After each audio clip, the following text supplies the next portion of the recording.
otras cosas a nivel político interesantes de analizar. Exactamente. Durante este mediodía se conoció la imputación contra Mario Abdo Benítez, el expresidente de la República, y un grupo de exautoridades de su gobierno.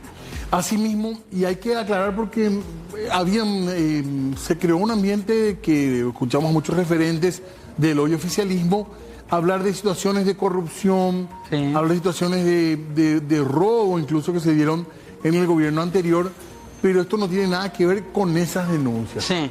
Tienen que ver con una denuncias puntuales que se hicieron en Fiscalía sobre varios temas, pero no hechos de corrupción directamente. No, se trata directamente de esa denuncia por persecución que había realizado el expresidente también, Horacio Cartes, por parte de él y su equipo, su abogado Pedro Velar, por persecución política de la cual decía él había sido víctima durante el gobierno de Mario Abdo Benítez, y particularmente habla el acta de imputación de aquellos informes de CEPRELAT filtrados a los medios de comunicación.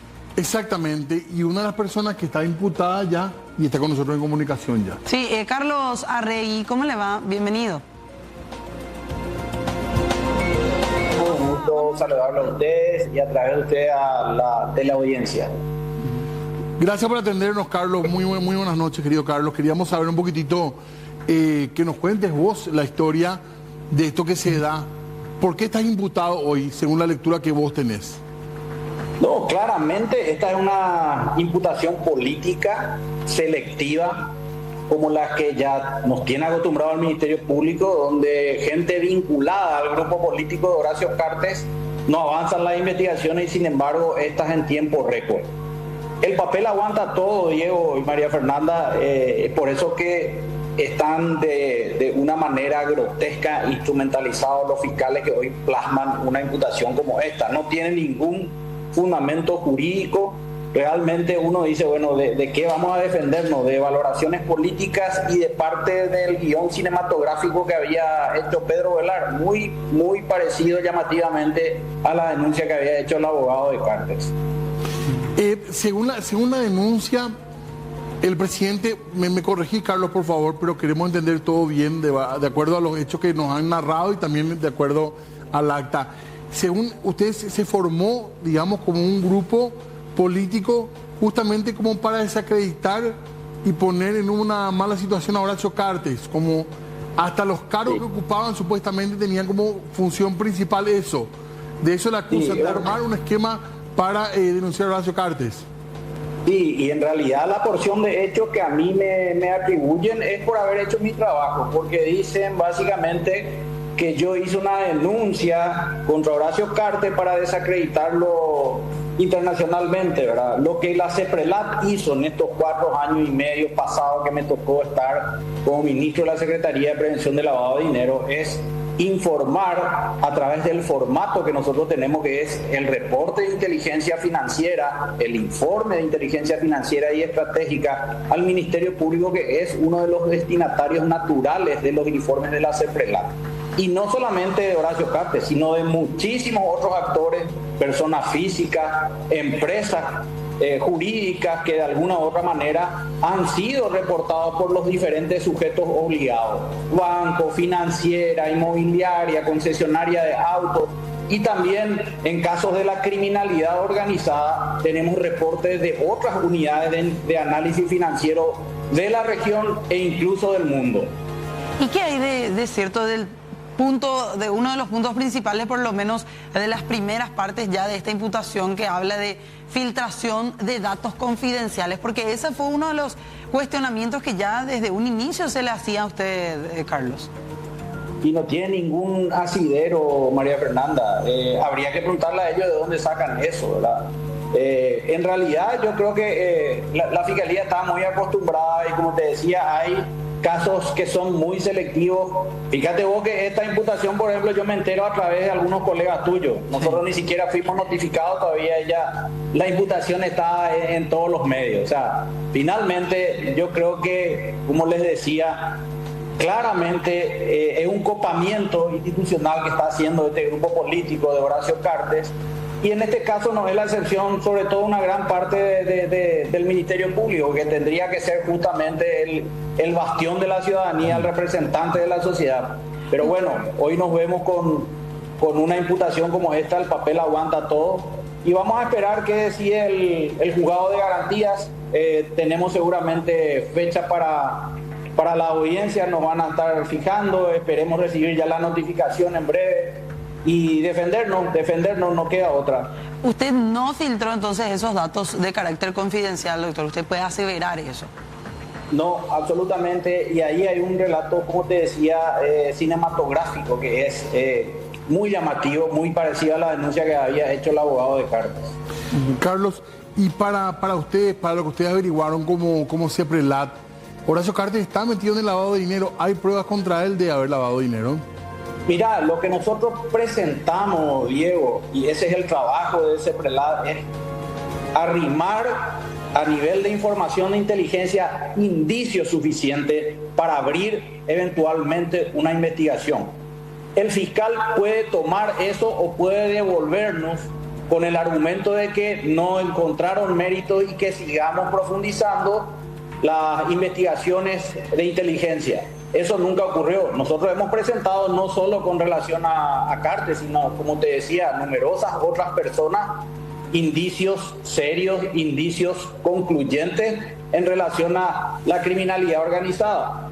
De ahí a que la Fiscalía no haya hecho su trabajo ya es responsabilidad de esa institución, ¿verdad? Perdón, eso no se movió, esas, digamos, no sé si, ¿cómo llamar a los informes de CEPRELAT? Claro, son informes de CEPRELAT. Informe de inteligencia. Pero no son denuncias que CEPRELAT hace. Son informes de inteligencia que tienen indicios de lo que CEPRELAT ha venido recogiendo en trabajo coordinado con los sujetos obligados. Perdón. El fiscal puede tomar eso porque no es vinculante para ellos, o puede devolvernos. Eso tampoco ocurrió. Pero ustedes presentan eso, a Fiscalía presentan concretamente, Carlos.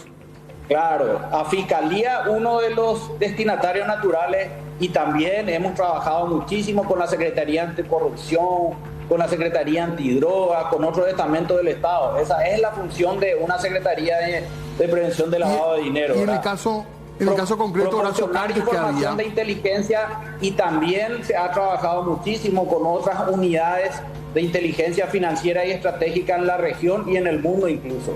Y en el caso concreto, Horacio Cartes, ¿qué fue lo que se presentó a la Fiscalía? Y un informe de inteligencia que después fue público, ¿verdad? Porque ellos mismos también habían sacado una cantidad de datos de esos informes, pero esa es una responsabilidad que tuvo en su momento la Fiscalía. Eso se fue a la Fiscalía, llegó al conducto natural y a partir de ahí comenzó el conocimiento público del contenido de esos informes de inteligencia. Ahora, en medio de toda esta situación también se hablaba de otros funcionarios, incluso de una supuesta comunicación entre usted, cuando era ministro del CEPRELAT, con el comisario Luis López en parte de la imputación, a modo de querer aparentar que fue desde la Policía Nacional que se filtran esos datos. ¿Esa comunicación hubo finalmente, Carlos? Mira, yo he hablado con numerosos jefes policiales en su momento por tareas propias de trabajo conjunto, de cooperación, es natural. La CEPRELAT, la Policía Nacional, como te decía, otros estamentos del Estado. Voy a mirar exactamente a qué comunicación se refieren o a filtración de qué documentos ellos están plasmando en esta disparatada imputación. ¿El trabajo de la Fiscalía te llamó la atención, Carlito? Totalmente. Decíamos, el papel aguanta todo, pero animarse a esto es mucho. Y este también es un mensaje para los medios de comunicación, porque solapadamente están diciendo o haciéndole el saque a algunos medios. Y ustedes saben cuáles son, ¿verdad? Porque ustedes también están entre ellos. Entonces, es un copamiento generalizado, es realmente un desprecio a las instituciones republicanas, democráticas que tiene el país. Y bueno, esto se viene con todo, hay que estar preparados. En este caso, ¿qué información ya tenés vos en cuanto a las notificaciones? ¿Ya pensaste la defensa la vas a hacer vos mismo, Carlos? Contanos un poco tu estrategia, lo que puedas contar o compartir con nosotros. Estamos en una etapa de evaluación, Diego. Seguramente nosotros vamos a estar informándole en el transcurso de la semana. No tenemos una notificación formal más allá de lo que publicaron hoy los diferentes medios de comunicación. Para vos esto es claramente una imputación política, leí que dijiste en varios medios. Imputación política selectiva que no tiene ningún fundamento jurídico y una fiscalía instrumentada para materializar esta imputación. Decían que supuestamente el documento, el informe de CEPRELAT elaborado por la institución era prácticamente una copia de un documento externo, ajeno a la CEPRELAT. No sé qué más lo que ellos dicen, María Fernanda. O sea, yo te decía hoy, el papel aguanta todo, sí, pero tantos disparates que he leído, o sea, no sé cómo te puedo argumentar más eso. Los conductos institucionales se respetaron, el de hacer llegar a las instituciones destinatarias de nuestros informes. En ese caso, el Ministerio Público. A partir de ahí, ¿qué hace el Ministerio Público con los informes? Ya es una cuestión de una responsabilidad de ellos. ¿Y cómo toman el hecho de que digan, a través de discursos políticos también se fueron filtrando las informaciones, a través de acusaciones que hacían, los pares de usted, por ejemplo, del propio ministro Yucio en su momento también? Mira, vivimos tiempos de posverdad, donde la mentira tiene a veces casi más y mucha más fuerza que la propia verdad. Entonces, este grupo está acostumbrado a mentir, sus medios mienten todos los días. Entonces a mí no me extraña que digan esto, van a seguir diciendo mentiras.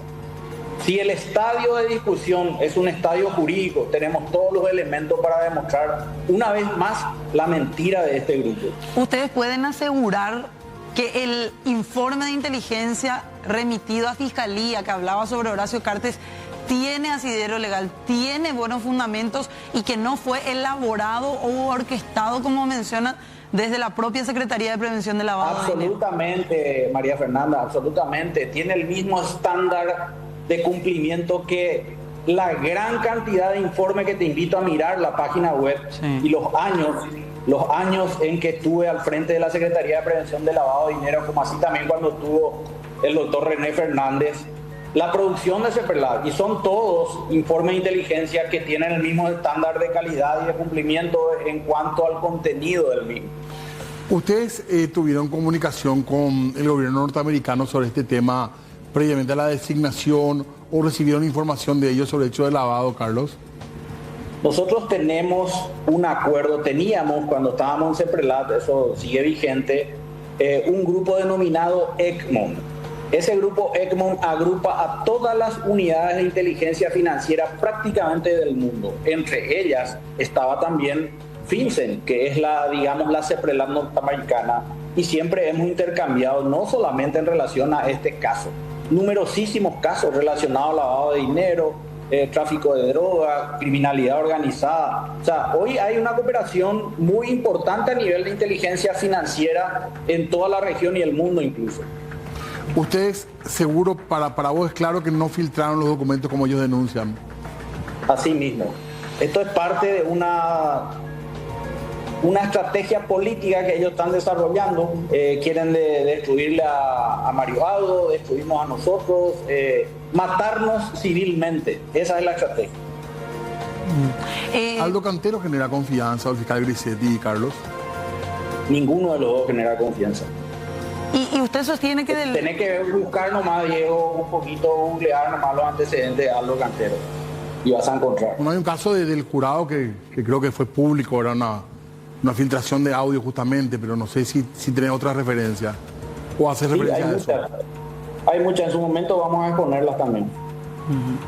Supuestamente la denuncia incluso refiere, o parte del acta de imputación, que ustedes eran elegidos por haber tenido cargos incluso anteriormente en el Ministerio Público, que por ese sentido y por ese lado también se daba la designación de ministros de parte de Abdo Benítez. Absolutamente falso. En el imaginario de Pedro Velar y sus secuaces, nosotros le manejamos a la embajada americana, por ejemplo. Nosotros le instrumentamos a la embajada americana. Imagínate el tamaño de disparate que dijeron en la denuncia. Imagínate el tamaño de disparate que hace la fiscalía al plasmar una imputación como esta. Carlos, ¿hablaron con los otros? En tu caso, ¿hablaste con las otras personas, con el expresidente Mario Abdo o con René Fernández? ¿Hablaste con algunos? Estamos en contacto con algunos de los compañeros y obviamente vamos a estar reuniéndose seguramente para ir viendo las diferentes inquietudes. ¿Podría ser una defensa en conjunto o crees que cada uno va a correr por su lado? Vamos a evaluar todo eso, Diego, en su momento. ¿El objetivo es Mario Abdo? ¿También son ustedes como principales o creen que son colaterales a esto, Carlos?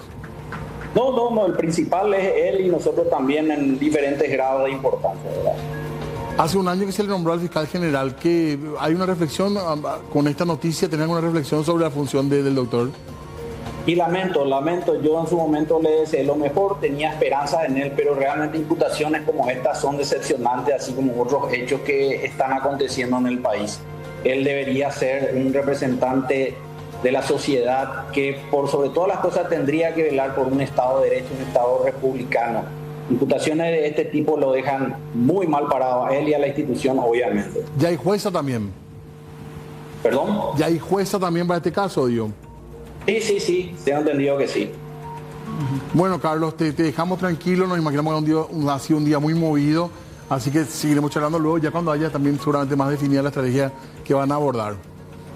Dale, Diego, gracias a vos y a María Fernández y a la audiencia. Muchas gracias, muy amable. Bueno, Carlos Arregui, en su momento titular de la Secretaría de Prevención de Lavado de Dinero, hoy día imputado. Y recordar nada más, podemos ir a esta imagen, a las placas, sobre los nombres que tenemos, Diego, y recordar también todas las figuras penales que le son imputadas en esta jornada a estas ex autoridades. Claro, porque hablamos mucho del caso Mario Abdo, obviamente, claro, como el más relevante, senador vitalicio de la Nación, estamos hablando aparte del expresidente de la República, pero además hay una lista de exfuncionarios que también ya están imputados por revelación de secretos. Sí, eso es bastante larga, larga la imputación en sí. Allí estamos viendo Arnaldo Yucio, Carlos Arregui Romero, otro de los imputados, Carmen María Pereira Abogado, también en su momento funcionaria, Daniel Farías Cronawetter fue imputado también, y el funcionario Francisco Pereira Coene, entre otros más. El diputado Mauricio Espínola también, que era secretario privado de Mario Abdo cuando entonces. Sí,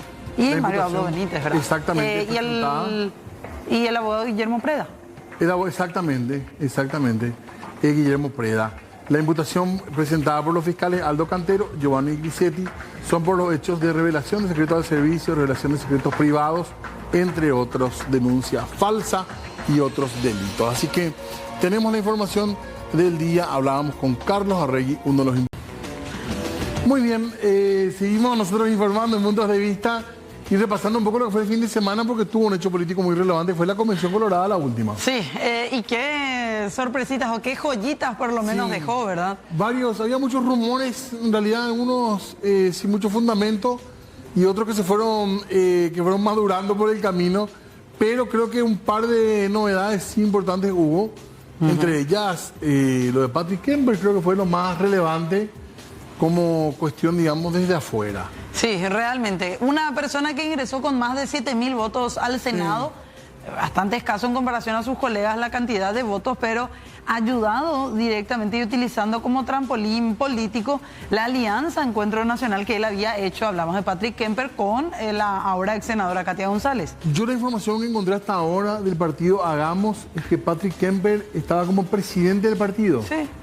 O sea, es el presidente del partido el que deja el partido que él también fue fundador. Exactamente. Y vuelve porque estuvo afiliado, había sido anteriormente el Partido Colorado. Sí. Y en las últimas horas estuvo cambiando incluso ya las descripciones en sus redes sociales, que antes lo ubicaban como presidente del partido Hagamos, directamente.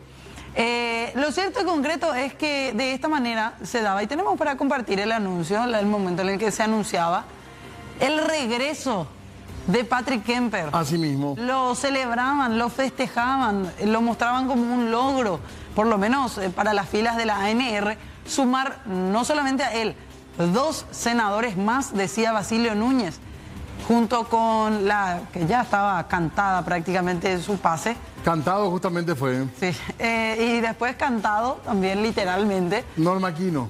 Norma Aquino Luragui, alias Yaminal, porque ese es el nombre con el cual ella se vendió, por lo menos durante la campaña electoral, ex Cruzada Nacional. Tenemos esta parte para compartir desde el inicio con ustedes estas perlitas, sorpresitas para el electorado que votó a Patrick Kemper y a Norma Aquino como supuestos opositores. De varios correligionarios están aprobando primero su antigüedad respectiva, la vuelta de un senador de la nación que seguro nos está viendo acá, colorado de cepa, Patrick Kemper. Un aplauso porque estoy seguro que está viendo.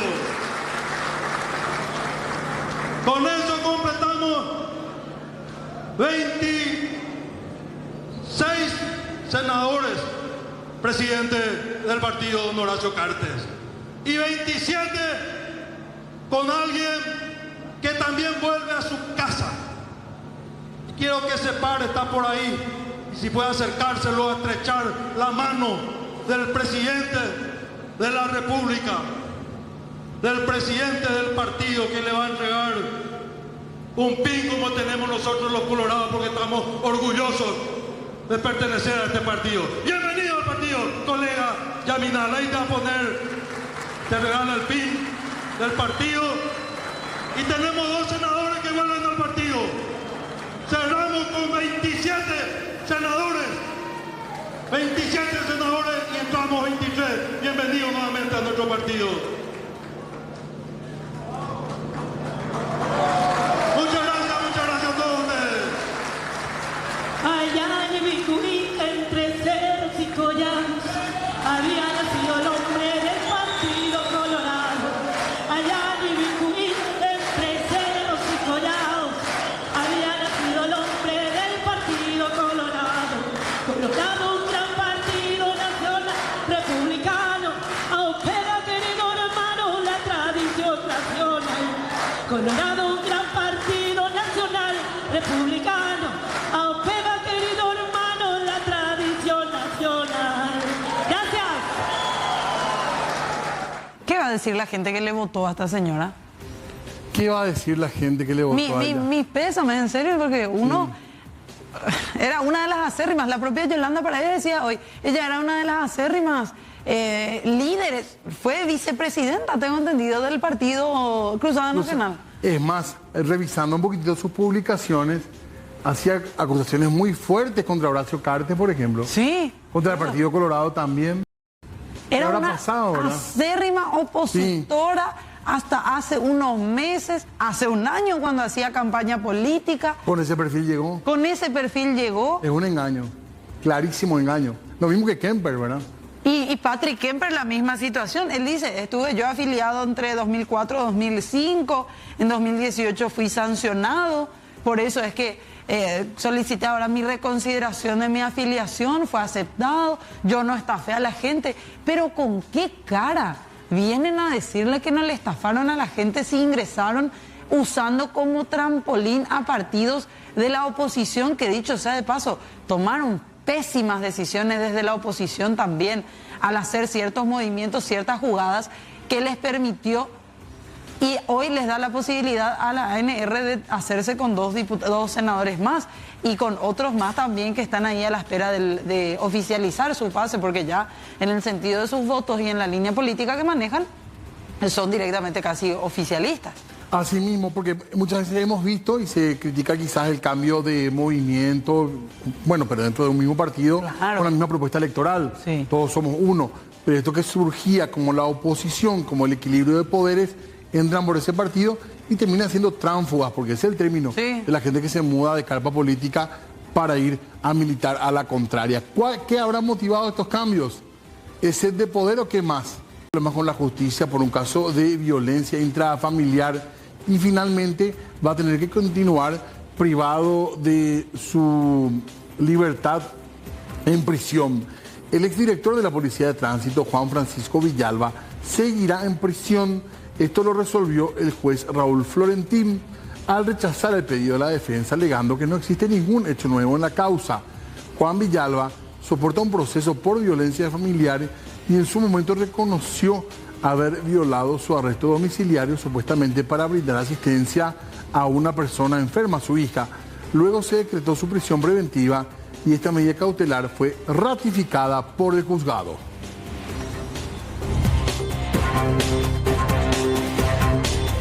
Hablemos Hablemos ahora del caso Pecci, porque la periodista Claudia Aguilera, viuda del ex agente del Ministerio Público, emitió un comunicado en donde se dirigió al fiscal general del Estado, Emiliano Rolón. Este es el comunicado emitido esta mañana por ella. Mediante este comunicado, ella repudió las declaraciones que hacía hace unos días el fiscal general del Estado sobre la investigación del homicidio de su esposo, el fiscal Marcelo Pecci. En el escrito expresó ella enérgicamente su preocupación ante el reconocimiento público de las casi nulas probabilidades de esclarecer en Paraguay el caso y quiénes fueron los mandantes del atentado contra la vida de Pecci.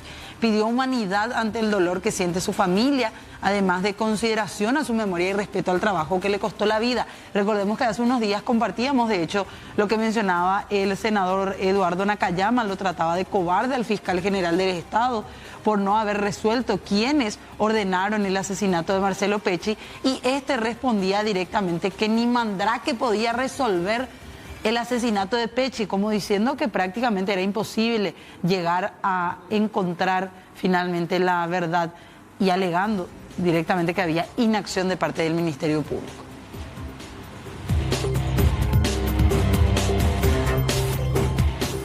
Cambiamos de tema, pero hablamos también de una cuestión judicial, tiene que ver con el caso Rivas. Y esto que habló, o quien habló, en este caso, la fiscala que está llevando adelante el caso.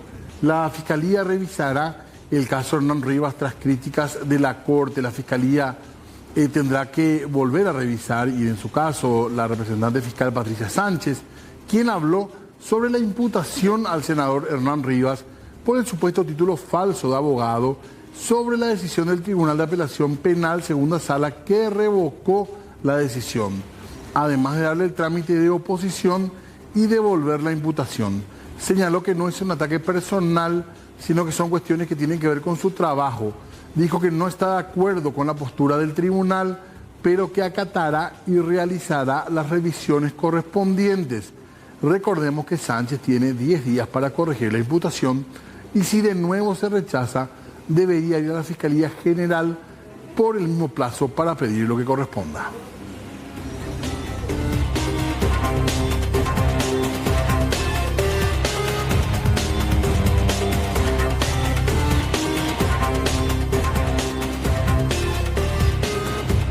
Y nuevamente tenemos que hablar de los casos de granjas de criptomonedas que cada vez pululan en diferentes puntos del país, mucho más.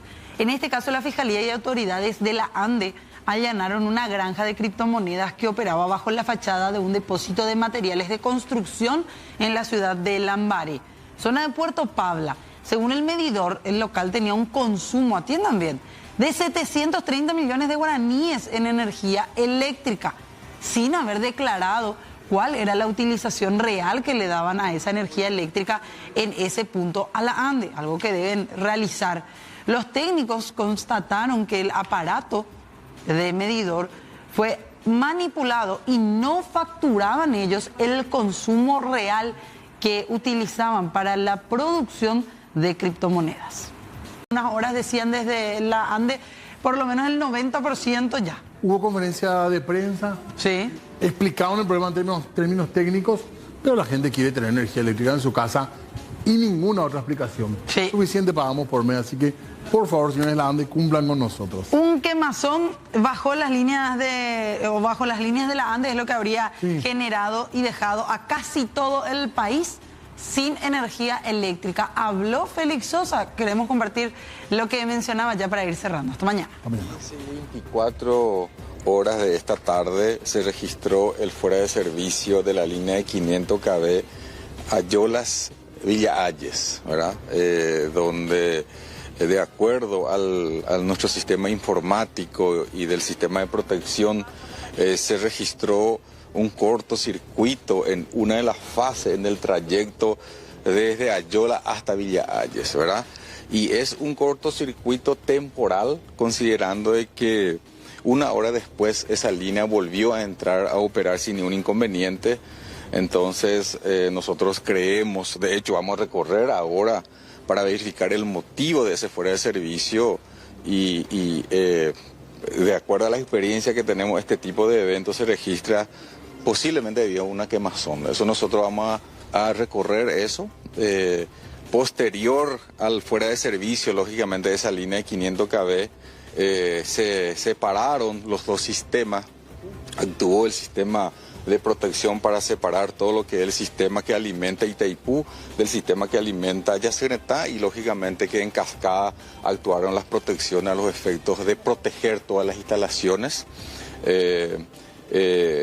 Una hora después nosotros ya teníamos el 90% nuevamente restablecido el suministro de energía eléctrica. Aprovechamos esta oportunidad para poder pedir a la gente, a la ciudadanía en general, que evite cualquier tipo de quemazón debajo de las redes de la ANDE, tanto de media tensión, de baja tensión, de la línea de transmisión, que puede ser un motivo, todavía no sabemos, pero definitivamente fue una situación fortuita. Y la zona de Asunción y área metropolitana, también la zona norte, parte de zona este y parte de la zona central. El menos afectado fue la zona sur del país. Ingeniero, tenemos reportes de usuarios que ya hablan de electrodomésticos quemados. Una en particular me llamaba la atención. Circulaba sobre la avenida España, explota un transformador y caen restos que le ocasionan daño en el parabrisas, en el vidrio del vehículo. Ella, por ejemplo, ¿a quién puede recurrir? ¿Qué debe hacer? Ese caso específico ya tenemos el reclamo correspondiente. Nosotros realizamos una evaluación del valor del daño ocasionado al cliente y eso la ANDE repone. Entonces también, aprovechando tu consulta, instamos a la ciudadanía que pueda realizar a través de la página web de la ANDE. Existe un formulario en la sección de solicitud en la página web donde el formulario se llama queja por electrodoméstico averiado y puede realizar su reclamo correspondiente a través de la página web. No hay necesidad que se acerque hasta la ANDE para poder realizar. Lógicamente tiene que cumplir los requisitos necesarios para el efecto. ¿Y la reposición en cuánto tiempo se podría dar?